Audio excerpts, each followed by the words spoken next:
How to fix Shift at Midnight is crashing on Steam. So first you want to right click the game in your library and open up the properties. Now in the launch options you will need to add -dx11, then go to installed files and click on verify the game files. And once this is completed, you can close Steam. Now you want to open up your browser and navigate to this link, which is in the description below. And from here, you will need to get the redistributables, the 86 installer and the 64, both of these. And once you finish the installation, this will require a computer restart.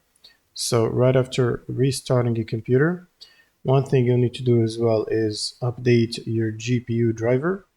So make sure to download and install the latest driver update for your graphic card. So if you have an NVIDIA GPU, you will need to use the NVIDIA app, which is this one here. Otherwise, you will need to use the AMD software if you're running AMD. And once you're done, you want to run Steam as admin. Right click on Steam and run as admin.